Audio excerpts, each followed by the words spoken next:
بسم الله الرحمن الرحيم. الحمد لله رب العالمين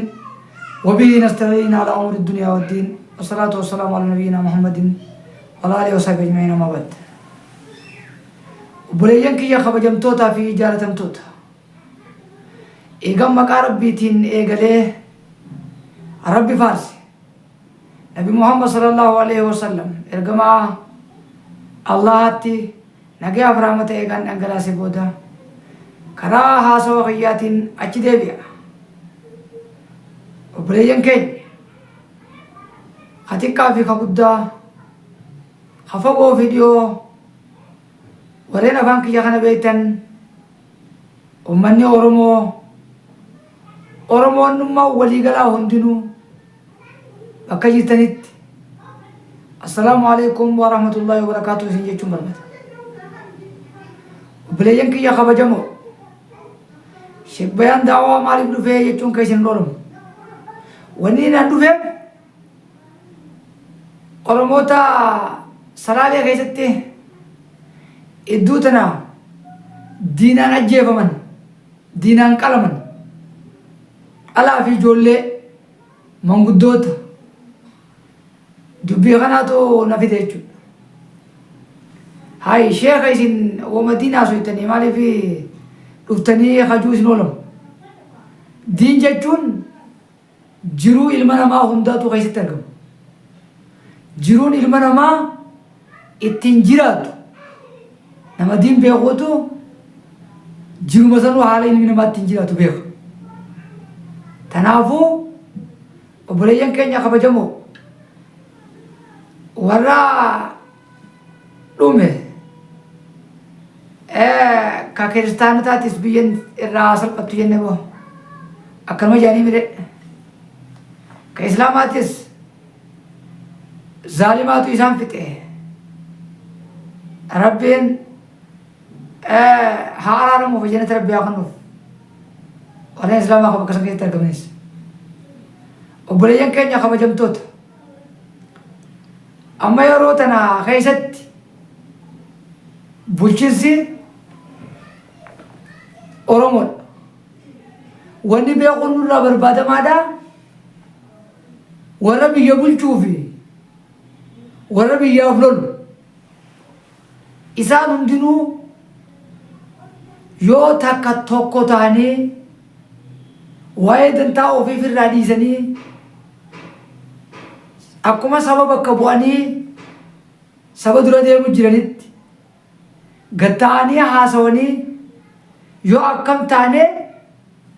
sabni keenya kun sabni Oromoo kun biitti tun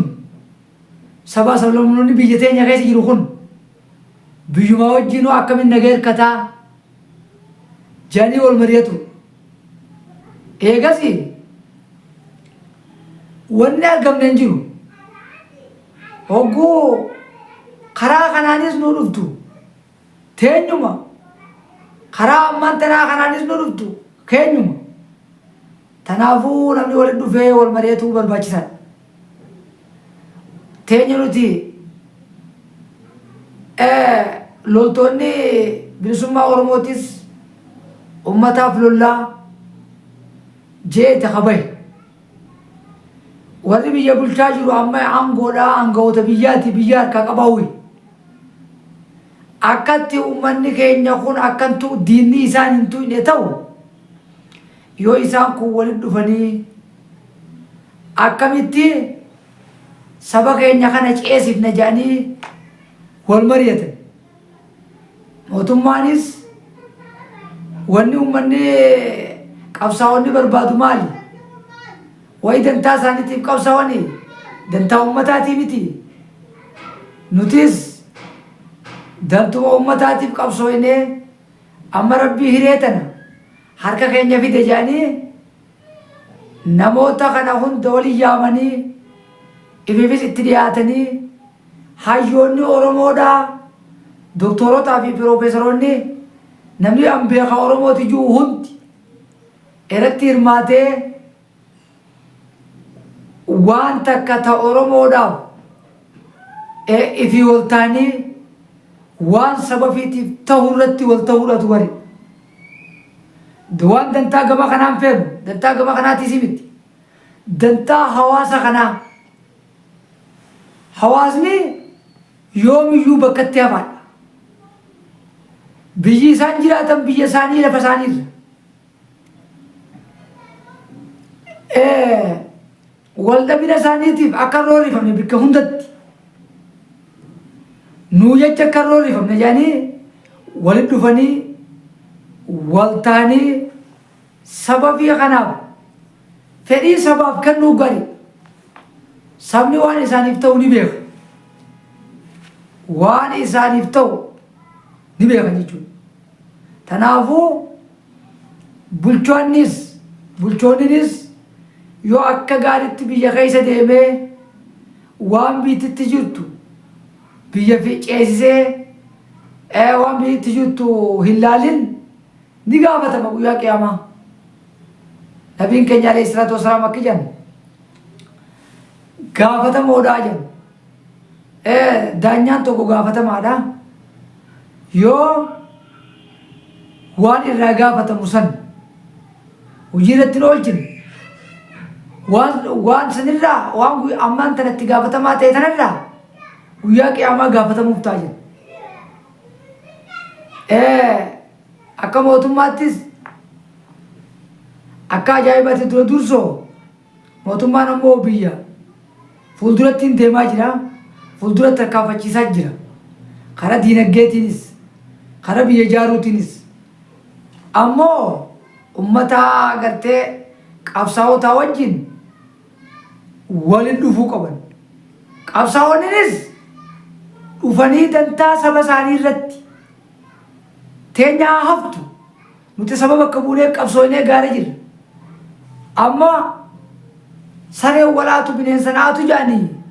نوتي في ولتاني دين أمتا كينيا خنرا إيني بيتين يتيسيني بيج إيسو قمنا جاني توكو توراتو را بربادمان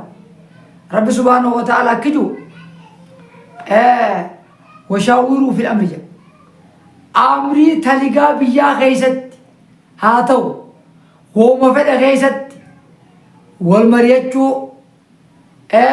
مريدا وجاسو أما اللي نمني قلت أمري تكرر وجو المريدا جي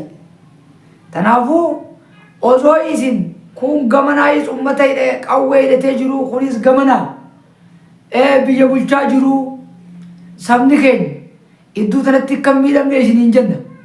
إرغانتون إسان اندبرا لقبت أمني خين حواسا خيسا باتن أما إسن هندنو حواسا خيسا باتن ورد بيجارو لوفي ورد بيجا بلچوس حواسا خيسا باتني حواسا دلقو جرتن تنافو حواسا دلقو خيسانيف غلطوما وان بيجاب تورت هندو مني ورمو دايو والمريتي غاري بيتوني ورمو شيكوني هايوني هندو وان غرتي امتا كنيا خانا چيزي تركام فچو سلطي والمريتن بريدا ليچو هكذا يغان دو بده بودا هوغوز يو والي دوفني بيتي يتون تك akka biyya Itoophiyaatti numa harkaa qabu jira harkaa qabaawwi sabaa sablammoonni biyya teenya keessa jiran kunis yogguu nuti wal taane nama wal ta'e wanni hundinuu isa jala yaadde akkas jechuudha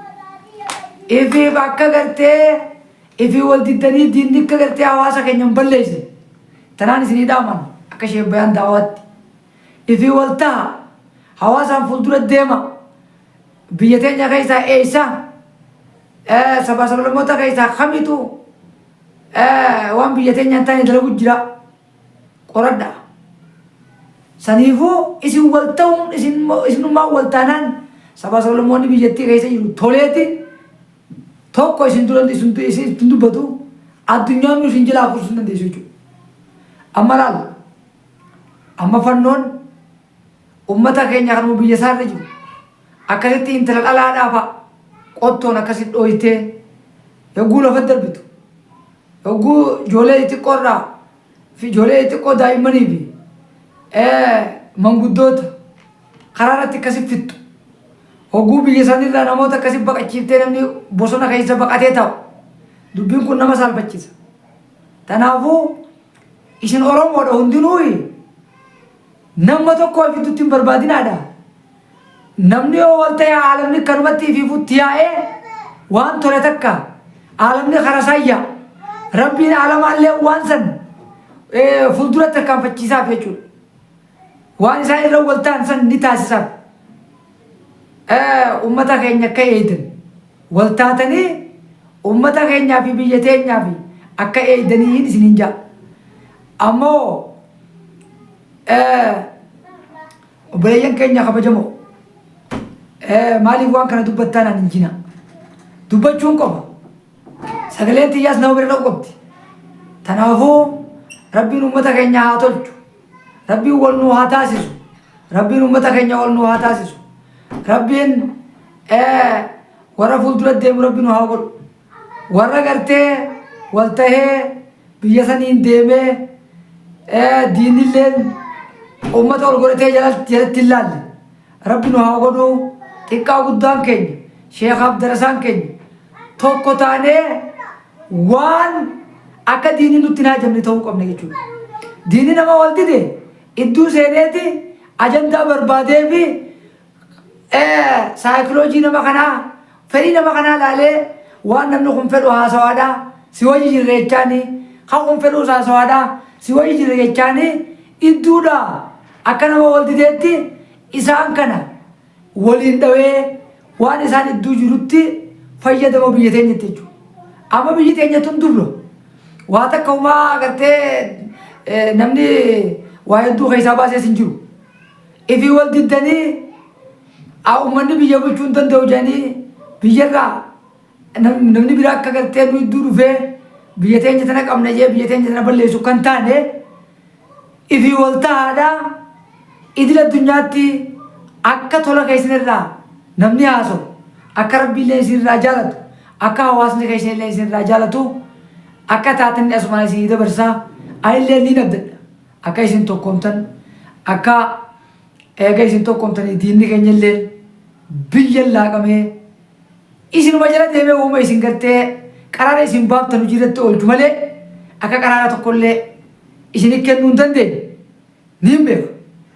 Kanaafuu isin uummata Oromoodhaa nama miliyoona 100 fi miliyoona 20 saba sablammoota Itoophiyaa keessa jiru saba isaatirraa eegalee bulchu jiru. Kanaafuu namni gartee saba kanaaf nuuf saba hedduu kanaa nuuf fuuldura deemu jiru waan Oromoof ta'u dalaguu waa wallaba. Kanaafuu jajjabaadhaa rabbi isin haa gargaaru, rabbi isin cinaa haa dhaabbatu. Jajjabaadhaa akkanaa isin jaa hajaa murata keessa rabbi isin haa guutu. Aboo waan gartee Oromoof ta'a rabbi isin haa daleessisu, waan Oromoof ta'a rabbi isin haa daleessisu, waan biyya teenyaa ta'aatillee rabbi isin haa daleessisu. Rabbumaan nama daleessisa, rabbi irra isin haa qabu. Aboo warra dantaa fi beeku, warra dantaa saba isaanii beeku. Aboo sabni keenya kun ani sabuma keessaa hin bahe sabumaan gartee bilisoomsee walabomsa jeetiin deema. Ani gara kiyyaan sabuma kiyya kanaan bilisoomsee walabomsa jeetiin deemu jira. Bilisummaa teenyaa fi walabummaa teenya tana yoo walitti deeffanne saba keenya kana idil addunyaatti fuuldura tarkaanfachiifneeti sabaa sablammoonni biyya teenya keessa jiru hundinuu waan nuti jennu fudhatee idil addunyaa waan keenya kana laallatanii tartiiba oolurraa fudhatanii akkas ta'uu qabnaa rabbi isin keessaa haafidu. ربنا تقبل منا انك انت السميع العليم وتب علينا انك انت التواب الرحيم واهدنا ووفقنا الى الحق والى طريق مستقيم واهدنا ووفقنا الى الحق والى طريق مستقيم. اللهم صل على محمد وعلى ال محمد كما صليت على ابراهيم وعلى ابراهيم وبارك على محمد وعلى ال محمد كما باركت على ابراهيم وعلى ال ابراهيم انك حميد مجيد. السلام عليك ايها النبي ورحمه الله وبركاته. السلام علينا وعلى عباد الله الصالحين والسلام عليكم ورحمه الله وبركاته.